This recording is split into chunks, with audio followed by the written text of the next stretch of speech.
अब हम लोग पूरा पार्ट पढ़ने के बाद हम लोग पढ़ेंगे इस पार्ट की पूरी समरी। तो पहली बात थी प्रकाश। प्रकाश क्या होता था? प्रकाश एक प्रकार की विकिरण ऊर्जा थी जो हमारी आंखों को संवेदित करती थी तथा वस्तुओं को दिखाने में सहायता प्रदान करती थी। निर्वात प्रकाश की अवधि 10⁻⁸ मीटर पर सेकंड होती है। ठीक, इसके बाद आता था प्रकाश का परावर्तन। तो प्रकाश का परावर्तन क्या होता था? जब कोई प्रकाश कण किसी चिकने तथा पालीदार सतह पर पड़ता था तो उसका अधिकांश भाग परावर्तित हो जाता था। प्रकाश की किरण की परावर्तित होने की इस घटना को प्रकाश का परावर्तन कहते थे। इसके मुख्यतः दो नियम हुआ करते थे। पहला नियम, जब आपतित किरण, अपवर्तित किरण तथा आपतन बिंदु बना विलंब तीनों एक ही तल पर होते थे। दूसरा नियम, आपतन कोण आई सदैव परावर्तन कोण आर के बराबर होता था। इसके बाद प्रकाश का अपवर्तन। प्रकाश का अपवर्तन क्या हुआ करता था? जब कोई प्रकाश कण एक माध्यम से दूसरे माध्यम में प्रवेश करती थी तो वह अपने मार्ग से विचलित हो जाती थी। प्रकाश के अपने मार्ग से विचलित होने की क्रिया को प्रकाश का अपवर्तन कहते हैं। इसके बाद इसका एक मेन पॉइंट आता है, वो होता है रेखीय आवर्धन। रेखीय आवर्धन क्या होता था? प्रतिबिंब की लंबाई तथा वस्तु की लंबाई के अनुपात को रेखीय आवर्धन कहते थे। फिर लेंसेस दो प्रकार के हुआ करते थे, अवतल और उत्तल लेंस। ठीक है, इसके बाद हम न्यूमेरिकल क्वेश्चन की कुछ महत्वपूर्ण बिंदु जो न्यूमेरिकल में हम लोग को हेल्पफुल होंगे।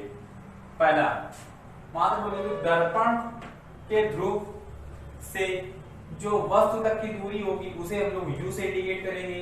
जो दर्पण के ध्रुव से प्रतिबिंब जहां पर बनना होगा वहां तक की जो दूरी होगी उसे V से इंडिकेट करते हैं। दर्पण के ध्रुव से फोकस तक की दूरी को इससे F से इंडिकेट करेंगे। और दर्पण के ध्रुव से वक्रता K तक यानी कि वक्रता त्रिज्या जो होगी वो हम लोग R से डिनोट करेंगे। फिर वस्तु का जो साइज होगा उसे हम लोग Y1 से डिनोट करेंगे। जो प्रतिबिंब का साइज होगा उसे Y2 से। रेखीय आवर्धन को M से। M की भी दो प्रॉपर्टी होती है। अगर M की वैल्यू ऋणात्मक है इसका मतलब हमारा जो प्रतिबिंब होगा वो वास्तविक होगा। अगर M की वैल्यू धनात्मक है तो हमारा प्रतिबिंब जो बनना होगा वो आभासी व सीधा बनना होगा। इसके बाद जो दर्पण में और चाहे अवतल हो, दर्पण हो या लेंस हो, यानी कि अवतल मेन चीज है अवतल। अब वो दर्पण हो या लेंस हो इस पर डिपेंड नहीं होता है। इसमें सारी value U, V, F, R सभी की सभी वैल्यू ऋणात्मक होगी, सारी वैल्यू निगेटिव होगी। लेकिन उत्तल में चाहे वो दर्पण हो या लेंस हो केवल U आपका निगेटिव होगा और V, F, R सारे के सारे पॉजिटिव होंगे। अब ये निगेटिव और पॉजिटिव होते क्यों हैं?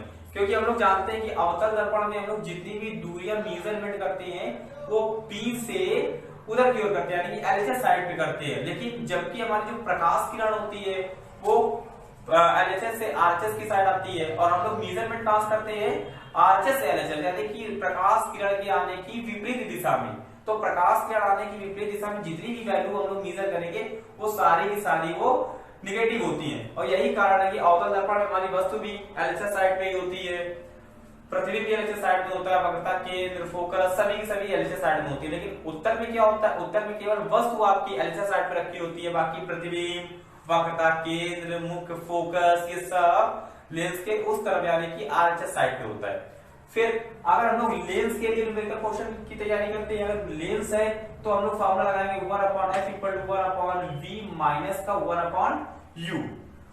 अगर इसी के लिए हम लोग अगर आवर्धन निकालना चाहते हैं या आवर्धन दिया गया है वस्तु का साइज निकालना है या वस्तु तो इनमें से कोई एक चीज दी जाएगी तो फार्मूला लगेगा m = v/u = y2/y1। अगर बाई दफे लेंस की क्षमता की बात करता है तो लेंस की क्षमता निकालने के लिए अगर फोकस दूरी आपको सेंटीमीटर में दी गई है तो हम लोग लगाएंगे फार्मूला p = 100/f। अगर सेंटीमीटर की जगह मीटर दी गई है तो 1/f। इससे अगर फोकस दूरी दी गई है तो हम लोग लेंस की क्षमता भी निकाल सकते हैं। लेंस की क्षमता का मात्रक आप जानते हैं, ये पहले से ही इसकी मात्रक होता है डायोप्टर। तो जिस तरह ये लेंस का बात था दर्पण में थोड़ा सा हमारा ऐसे डिफरेंट होगा।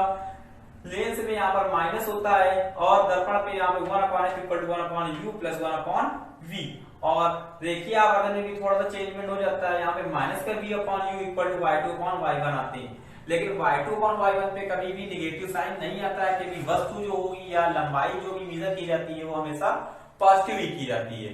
ये रहा पूरे की पूरी न्यूमेरिकल समरी के टाइप के जो महत्वपूर्ण बिंदु थे जो हमें इंडिकेट करते हैं किस प्रकार से। अब हम लोग पढ़ते हैं न्यूमेरिकल। तो पहला न्यूमेरिकल जो होगा जो हम लोग पहला क्वेश्चन देखने जा रहे हैं, हम लोग हर एक टाइप का एक न्यूमेरिकल एग्जांपल के तौर पर देखते हैं। तो पहला न्यूमेरिकल ये रहा, 4 सेंटीमीटर ऊंचाई की एक वस्तु 10 सेंटीमीटर फोकस दूरी वाले एक उत्तल लेंस से 30 सेंटीमीटर दूरी पर रखी है। तो हमें ज्ञात क्या करना है, हमें प्रतिबिंब की स्थिति ज्ञात करनी है और प्रतिबिंब की ऊंचाई। तो सबसे पहले बात करते हैं कि ये है क्या, ये है उत्तल लेंस। तो हम लोग उत्तल लेंस की ये सारी प्रॉपर्टीज को लाई कराएंगे। तो पहला 4 सेंटीमीटर ऊंचाई, यानी कि ये जो दी गई है ये वस्तु का, हम लोग हल लागू करते हैं, ये है जो वस्तु का साइज। अब बात आती है वस्तु के साइज। तो हम लोग वस्तु का साइज को शो किससे करते हैं, वस्तु का साइज को हम लोग y1 से शो करते हैं। वस्तु का साइज को हम लोग y1 से, y1 बराबर 4 सेंटीमीटर। फिर कह रहा है फोकस दूरी, तो फोकस दूरी को हम लोग किसे शो करेंगे, फोकस को शो करेंगे f से, f बराबर 10 सेंटीमीटर। अब देखिए ये उत्तल दर्पण की फोकस दूरी है, तो उत्तल दर्पण हो या उत्तल लेंस है तो उत्तल का ही, और उत्तल में जो f होता है वो होता है प्लस का, तो प्लस का। फिर कह रहा है उत्तल लेंस से 30 सेंटीमीटर की दूरी पर रखी है, यानी कि ये वस्तु की दूरी, और वस्तु की दूरी को u को किससे माइनस का 30 सेंटीमीटर। हम लोग माइनस क्यों लगाएंगे, क्योंकि चाहे अवतल लेंस हो या अवतल दर्पण या उत्तल लेंस हो उत्तल दर्पण, u जो होगा दोनों पे निगेटिव होगा, तो निगेटिव। अब हम लोग को फाइंड क्या करना है, पॉइंट नंबर 1 में फाइंड करना है वस्तु की स्थिति। तो स्थिति के लिए हम लोग स्थिति को v से शो करते हैं, v equal to question mark, और पॉइंट नंबर 2 में साइज करना है ऊंचाई। किसकी ऊंचाई, प्रतिबिंब की ऊंचाई, प्रतिबिंब की ऊंचाई बोल सकते हैं, या फिर हम लोग इसका साइज भी बोल सकते हैं। तो यानी कि y2 बराबर क्वेश्चन मार्क। तो हम लोग हल करते हैं, तो यानी हल नंबर, हम लोग ए पार्ट हल करेंगे, यानी कि पहला वाला पार्ट। तो हम लोग को फाइंड करना है v, और ये है क्या, उत्तल लेंस। तो हम लोग लेंस की प्रॉपर्टी को लगाएंगे तो ये वाला फार्मूला आएगा। तो हम लोग लिखेंगे उत्तल लेंस के लिए formula f equal to 1/v minus का 1/u। अब सारी वैल्यू इस पे लाई करा दो, 1/f की जगह 1/10, v फाइंड करना माइनस 1/u। अब माइनस साइन ऑलरेडी लगा हुआ है, u की वैल्यू भी माइनस में दी गई है, तो माइनस माइनस प्लस, तो प्लस का 30। हमें ये वैल्यू फाइंड करनी है, इसलिए इसको इधर और इसको इक्वल की जब इधर लाएंगे तो ये हो जाएगी माइनस की हो जाएगी, तो 1/10 माइनस 1/30 इक्वल टू 1/v। अब इसका अगर लासा लेते हैं यानी कि एलसीएम लेते हैं तो इसका एलसीएम आ जाएगा 30। अब इसको डिवाइड कराएंगे 10 से 30 को, तो यहाँ 3 बार जाएगा, और 3 का मल्टीप्लाई में ऊपर वाले डिजिट के साथ करते हैं, और यहाँ पर पूरा डिवाइड करा देंगे, 1 बार जाएगा, इक्वल टू 1/v। 3 में से 1 को और सेपरेट करते तो आएगा 2/30 इक्वल टू 1/v। हम लोग को वैल्यू चाहिए थी v की, ना कि 1/v। तो हम लोग इसको जस्ट रेसिप्रोकल कर सकते हैं, यानी कि उल्टा कर सकते हैं। तो v इक्वल टू आ जाएगा 30/22, इसे कट करेंगे तो आएगा 15, यानी कि जो v की वैल्यू आई होगी वो आपकी आई होगी प्लस की 15। अब देखो उत्तल लेंस है, उत्तल लेंस में प्लस की वैल्यू आ रही है। हम देखो क्या उत्तल लेंस में v प्लस का होता है, हाँ उत्तल लेंस में v प्लस का होता है, और वैल्यू भी प्लस में आ रही है, यानी कि हमारा सवाल एकदम सही है। यहां से आपका एक आंसर तो आ चुका है। अब दूसरे आंसर की बात करते हैं। दूसरे आंसर में हमें क्या ज्ञात करना था, v ज्ञात करना है, सॉरी y2 ज्ञात करना है, यानी कि प्रतिबिंब का साइज ज्ञात करना। तो हम लोग यहाँ पर डाल सकते हैं इसका b पार्ट, और b पार्ट में अब हम लोग को b पार्ट के लिए फॉर्मूला लगाना होगा। लेंस पढ़ रहे हैं तो लेंस के लिए फॉर्मूला ये चलेगा। फॉर्मूला क्या होता है, v/u इक्वल टू y2/y1। अब वैल्यू अप्लाई करते हैं। v का मान कितना है 15 लिखते हैं। u का मान कितना है, u का मान है आपका -30, तो -30 रखते हैं, इक्वल टू y2 फाइंड करना है। y1 की वैल्यू कितनी, y1 की वैल्यू 4 सेंटीमीटर है, 4। इसे कट कर दें तो यहां से आ जाएगा 2, तो इसे हम लिख सकते हैं 1/2 इक्वल टू 4 क्रॉस y2।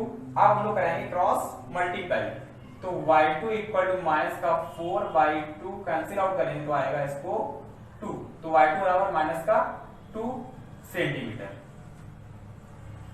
जहां पर हमें ये क्या दिखा रहा होगा, यानी कि निगेटिव साइन ये दर्शा रहा होगा कि यहाँ पर प्रतिबिंब उल्टा बनना होगा, निगेटिव साइन उल्टा, तो हम लोग इसे इक्वल टू 2 सेंटीमीटर, जो कि हम लोग पहले बोल चुके हैं कि जो साइजेस होते हैं उनका नेगेटिव चिन्ह पर कोई इफेक्ट नहीं पड़ता, ये केवल उसकी प्रकृति को दिखाते हैं कि प्रतिबिंब कैसा बनना होगा, वास्तविक या। दूसरा क्वेश्चन अब अगले टाइप का, तो इसमें क्या कह रहा है, इसमें कह रहा है एक उत्तल लेंस से 15 सेंटीमीटर दूर रखी वस्तु का 4 गुना बड़ा वास्तविक प्रतिबिंब बनता है, तो उत्तल लेंस की फोकस दूरी ज्ञात कीजिए। ठीक है, तो देखो कितने सेंटीमीटर की दूरी पर रखा है, 15 सेंटीमीटर की दूरी पर रखा है, तो है उत्तल लेंस, तो यानी सारी की सारी प्रॉपर्टीज उत्तल लेंस वाली इसमें देखनी होगी। तो इसमें u इक्वल टू माइनस का 15 सेंटीमीटर, फिर हमने आपसे बताया था कि ये गुना, तिहाई, चौथाई या इस टाइप की जो भी वैल्यू दी जाती है होती है m की वैल्यू, तो m इक्वल टू 4 गुना कर। अब बात आती है कैसा, ये वास्तविक है कि आभासी, अगर ये वास्तविक होगा तो निगेटिव होगा और आभासी है तो प्लस, तो 4 गुना बड़ा बनना है और कैसा बनना है, वास्तविक बनना है, यानी कि m इक्वल टू माइनस का 4 दिया गया है। अब हमें फोकस ज्ञात करनी है f, तो f ज्ञात करने के लिए हमें v की आवश्यकता पड़ेगी, तो पहले v फाइंड करते हैं, तो फॉर्मूला क्या होता है, m equal to v upon u, v upon u lens के लिए देखिएगा ना कि दर्पण के लिए, कि दर्पण में देखेंगे तो माइनस आ जाएगा, लेंस के लिए m equal to v upon u, तो m की value -4 equal to v find करना है, u की value -15, cross multiply, v equal to 16 centimetre plus का। अब फाइंड करते हैं हम लोग f, तो फॉर्मूला लगाते हैं 1 upon f equal to 1 upon v minus 1 upon u, minus sign इसलिए लगाया गया क्योंकि ये उत्तल लेंस की बात करेंगे, तो यहां से आएगा 1 upon f equal to 1 upon v की वैल्यू 60 दी गई है, माइनस 1 अपॉन u, और u की वैल्यू माइनस का 15, तो माइनस माइनस ऑलरेडी प्लस, फिर इन दोनों का एलसीएम, तो एलसीएम कितना होगा, एलसीएम होगा 60। अब 60 का अगर डिवाइड कराते हैं तो 1 टाइम्स, और इधर से डिवाइड कराते हैं तो 4 टाइम्स, तो यहां से आ जाएगा 1 अपॉन f इक्वल टू, और ये ऐड कितने पे आ जाएगा 5 अपॉन 6, हमें f की वैल्यू चाहिए थी ना कि 1 अपॉन f, तो इसको उल्टा करते हैं, तो f इक्वल टू 16/5, कैंसिल करने पर ये कितना आ जाएगा 12। इस तरह से हम लोगों ने इस फॉर्मूले पे m का यूज करना भी सीख लिया, और इससे प्रतिबिंब की आवर्धन क्षमता वाली बात भी क्लियर हो जाती है। अगर वैल्यू निगेटिव है तो वास्तविक अगर प्रतिबिंब y की वैल्यू अगर आती है, इसी तरह हम लोग इससे प्रतिबिंब का साइज और इसकी प्रकृति भी निकाल सकते थे। अगर प्रकृति इसमें क्या होगी, प्रकृति आपकी आ जाएगी माइनस की है, तो माइनस के होने के कारण ये आ जाएगा माइनस होता है तब वास्तविक होती है, जो कि क्वेश्चन दे रहा है। वायु का कांच के सापेक्ष तथा जल के सापेक्ष अपवर्तनांक क्रमशः 4/3 तथा 3/2 दिए गए। अब हम लोग को याद करना है कांच का जल के सापेक्ष अपवर्तनांक, तो इसे नोट कैसे करेंगे, वायु का कांच के सापेक्ष यानी कि AN G इक्वल टू 4/3 तथा वायु का ही जल के सापेक्ष अपवर्तनांक 3/2। अब हम लोग को फाइंड करना है कांच का जल के सापेक्ष, यानी कि कांच का जल के सापेक्ष, तो इसका फॉर्मूला बनेगा जाकर के GNW is equal to ANW upon ANG। Value put करते हैं तो वैल्यू इसकी आएगी ANW की वैल्यू है 3/2 इज डिवाइडेड बाई 4/3, जब कभी दो चीजें भिन्न में लिखी होती हैं तो पहली वाली भिन्न को वैसे ही तथा दूसरी वाली को मल्टीपल के साथ जस्ट रिवर्स। तो 3/4 तो 9/8। तो जो आएगा ANG यानी कांच के सापेक्ष जल का अपवर्तनांक 9/8। अब हम लोग दूसरा क्वेश्चन देखते हैं।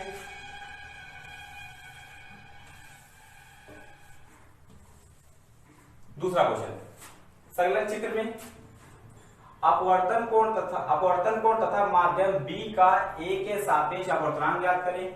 तो पहले हमें आपतन कोण और अपवर्तन कोण दोनों फाइंड करने होंगे। तो जो आपतन कोण होता है वो अभिलंब और आने वाली किरण यानी आपतित किरण के मध्य बनता है, यहाँ पर I बनेगा।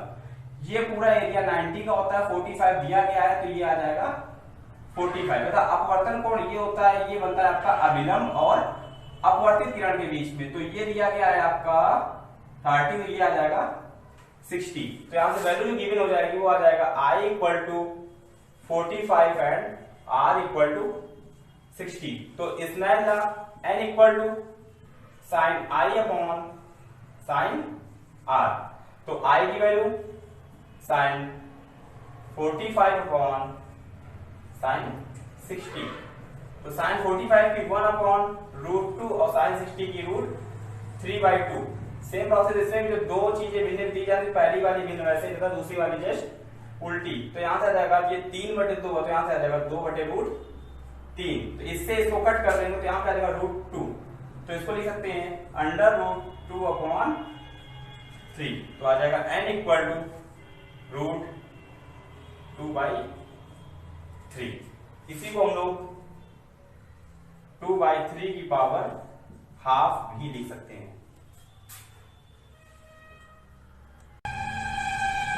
अब हम लोग देखते हैं अगला क्वेश्चन। तो इस क्वेश्चन में क्या कह रहा है, एक अवतल लेंस जिसकी फोकस दूरी आपको 20 सेंटीमीटर दी गई है और हमें क्षमता निकालनी है। क्षमता निकालनी यानी कि हमें लेंस की क्षमता निकालनी है। तो क्षमता यानी कि P पावर किसकी, लेंस की पावर फाइंड करनी है, इसलिए क्वेश्चन मार्क। और फोकस हमको दिया गया है, फोकस F = 20 सेंटीमीटर। अब ये अवतल लेंस है, अवतल लेंस हो या दर्पण हो, इसमें जो F होगी वो होगी निगेटिव। तो ये हम लोग बोलेंगे निगेटिव। अब फॉर्मूला लगाएंगे P = 100/F। 100/F क्यों लगाया, क्योंकि 100/F इससे लगाया क्योंकि हमें जो भी फोकस दूरी दी गई है वो सेंटीमीटर फॉर्म पे दी गई, सेंटीमीटर फॉर्म पे दी गई तो 100/F। तो P = 100 और F की वैल्यू रखेंगे -20। कैंसिल करेंगे इसे तो आएगा P = -5 और इसका जो मात्रक होता है वो होता है डायोप्टर। डायोप्टर को भी D से शो करते हैं। इस तरह के जितने एग्जाम्पल टाइप के क्वेश्चन थे वो सारे के सारे बता दिए गए हैं। बाकी सारे क्वेश्चन जो है हमारे वेबसाइट पे मिल जाएंगे और इस वेबसाइट का लिंक हमारे इस वीडियो पे मिल जाएगा। वीडियो के डिस्क्रिप्शन पर इस वेबसाइट का लिंक मिल जाएगा जहां पे सारी इसकी एक्सरसाइज होगी। यदि आप लोग भी अगर कोई क्वेश्चन करना चाहें तो कमेंट्स कर सकते हैं, जिसका रिप्लाई लोग डिस्क्रिप्शन या कमेंट्स के थ्रू दे देंगे।